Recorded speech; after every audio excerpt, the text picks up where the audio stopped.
옛날부터 평범하진 않지만 그래도 한 분야에 특출나게 뛰어난 능력을 발휘하는 아이를 영재라고 불렀습니다. 흔하진 않지만 동네 아이들, 가까운 이웃들 아니면 가족이나 친척들 중에서도 한 명씩은 있었던데요. 왜 그렇게 주변에 영재가 많았는가 생각해보면 우리 아이가 잘 되라는 뜻으로 그렇게 영재 타령을 하곤 했었나 봅니다.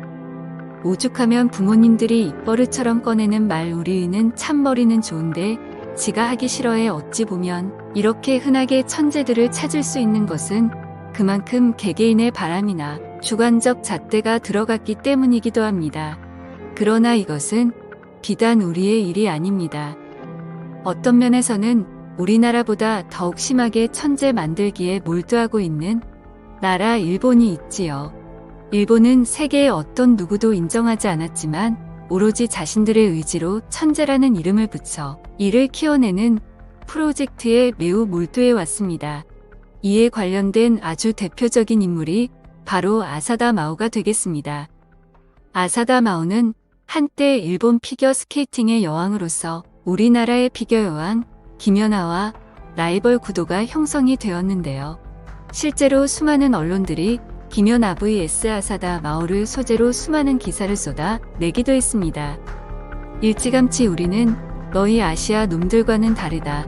아시아에 있다고 해서 다 같은 아시아인이 아니다라며 타라이코를 외치던 일본에게 있어서 피겨스케이팅은 이를 과시하는 데에는 매우 적합한 종목으로 동계올림픽에 꽂힌 피겨스케이트의 천재 키우기 프로젝트를 시작합니다. 무려 이 프로젝트의 이름을 얼음 폭풍이라고 붙였는데요. 이 무시무시한 얼음 폭풍 프로젝트의 이름답게 이 프로젝트에 들어간 돈만 해도 20조가 넘어갑니다. 이러한 어마어마한 금액을 쏟아부으며 일본은 피겨 천재 키우기에 모든 걸 투입하게 됩니다.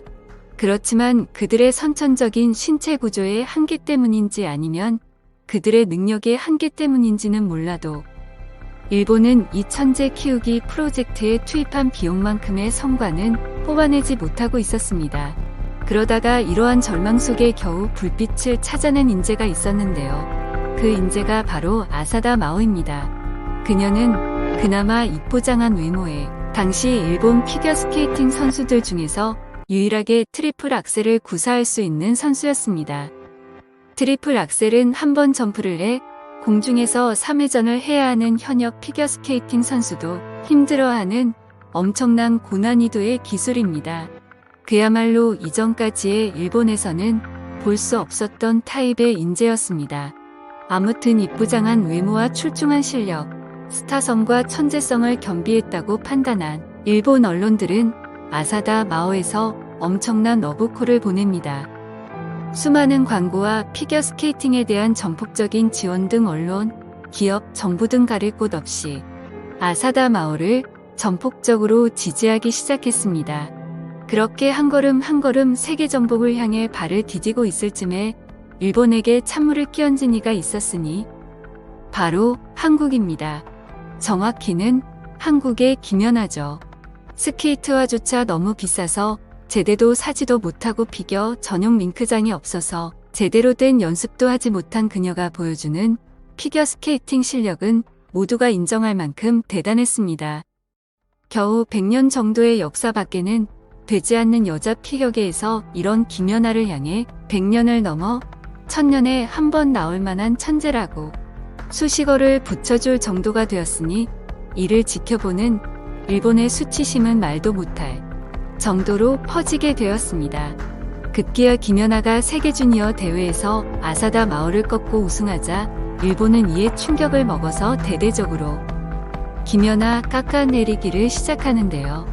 역시나 날조가 특기인 일본답게 일본 언론은 둘의 포지션을 기술의 아사다 마오와 표현력의 김연아라는 이미지로 만들어 이를 포장하기 시작했습니다. 사실 아사다 마오의 트리플 악셀은 10번 시도하면 한 번 성공할까 말까 했는데요. 이런 아사다 마오에게 무슨 기술을 논할 수 있을까요? 오히려 김연아의 트리플 악셀은 여자는 물론이거니와 남자도 흉내내기 힘들었다고 할 정도로 당시 현역은 물론 은퇴한 세계 여러 나라의 선수들이 입을 모아 칭찬합니다. 이렇게 정평이 나 있는데 기술력과 표현력 모두 좋은 김연아의 이미지를 어떻게 해서든 하나를 가져와 그것을 아사다 마오에게 붙였고 그것으로 인해 김연아와 아사다 마오의 양강체제를 확립 위해 일본은 날조된 여론을 만들기 위해 여러 방면으로 돈을 뿌리고 다녔습니다. 또한 일본의 이러한 회방은 단순히 이러한 수준을 넘어서 김연아와 한국 빙상 스케이팅계 그리고 한국에 직접적인 피해를 입히기까지 했는데요. 당시 스케이트와의 검은 테이프를 칭칭 감으며 김연아의 재정 문제를 알아챈 일본의 IMG라는 기업에서 김연아에게 접근하기 시작합니다. 하지만 이 기업은 일본의 우익 세력과 결탁하고 일본 우익에게 자금을 주는 기업이었는데요. 더 놀라운 점은 이 기업이 바로 아사다 마오의 소속사였던 것이었습니다. 이들은 김연아에게 재정적인 지원은커녕 김연아의 실력을 보고서 투자하기를 원하던 다른 기업들의 접근까지 일일이 차단을 하고 김연아가 고사하기를 기다립니다. 하지만 그때 다행히 국민은행이 김연아에게 접근해 일본 기업이랑 하지 말고 우리랑 같이 해봅시다 라면서 관심을 가지고 접근하기 시작했는데요. 그 덕분에 김연아는 한국의 소속사로 이동할 수 있었습니다. 이런 시련과 고난 속에서도 김연아는 아사다 마오를 물리치고 매번 신기록을 갈아치우며 결국 피겨의 여왕으로 등극하게 됩니다. 애초에 아사다 마오는 김연아 선수의 라이벌조차도 되지 못할 실력이었습니다. 그럼에도 불구하고 일본이 인위적으로 만들어낸 천재 프로그램과 라이벌이라는 프레임에 어찌 보면 철저하게 이용당한 사람은 김연아 선수가 아니라 아사다 마오일지도 모릅니다. 일본의 천재 만들기 프로젝트는 이뿐만이 아닙니다. 일찌감치 축구에 천문학적 비용을 투입한 일본은 유소년 축구 인프라를 탄탄하게 구축하여 2000년대 초반에는 히라야마라는 자칭 천재 스트라이커에 열광하기 시작했습니다. 그를 본 일본의 한 언론은 히라야마는 일본 축구 역사상 가장 거대한 괴물이 될지 모르겠다. 지금까지 보아온 포워드들과는 차원이 다르다라며 그의 천재성을 극찬하기에 이르렀는데요. 당시에 우리나라의 박주영 선수와 비교하면서 국내에서도 이 둘을 라이벌로 놓고 분석하는 얼빠진 사람들도 상당히 많았습니다. 하지만 히라야마는 짧은 네덜란드 생활을 끝으로 FC 도쿄에 입단 후 어느 해외 리그에서도 러브콜을 받지 못하고 있는 상태입니다. 당시에 우리나라의 박지성 선수가 맨체스터 유니티드의 러브콜을 받은 거와는 많이 비교되는 성적인데요. 라이벌 구도로 맞붙었던 박주영 역시 AS 모나코 경력 이후 아스날에도 입단을 하고 한국 축구 국가대표로서 일본과의 축구 대결이 열리면 일명 박시탈이라고 나름 팬층을 가지고 있으면서 월드컵이나 올림픽에 축구 국가대표로 나오고 있는 반면 히라야마는 그 축구 국가대표조차 나오고 있지를 못하고 있는 실정입니다. 이와 같은 일본의 호들갑은 예로부터 지금까지 쭉 이어져 오고 있는데요. 최근에는 그 호들갑이 바둑으로 옮겨서 천재 만들기 프로젝트가 진행되고 있다는 소식이 들려왔습니다. 이 아이의 이름은 일본이 낳은 바둑 신동이라 일컬어지는 나카무라 스미레. 올해 한국 나이로 10살입니다. 그녀의 아버지와 외할아버지는 일본에서 프로 구단의 바둑 기사를 지냈으며 어머니조차 아마 6단으로 온 집안이 바둑으로 단련된 집인 만큼 스미레 또한 일찍이 바둑에 대해 눈을 뜨기 시작했다고 하는데요. 이를 증명이라도 하듯 일본의 아마추어 대회에서 우수하며 같은 또래 어린이 중 최상위권의 실력을 보여주게 됩니다. 이런 스미레의 천재성에 또 호들갑이 발동한 일본 언론들은 이때야말로 한국의 코를 납작하게 만들어주겠다. 드디어 한국을 정복할 좋은 기회가 찾아왔다며 그녀를 일본 기원 사상 최연소로 프로 입단을 시켜주는 말 그대로 영웅까지 끌어모아서 스미레에게 전폭적인 지원을 하기에 이릅니다.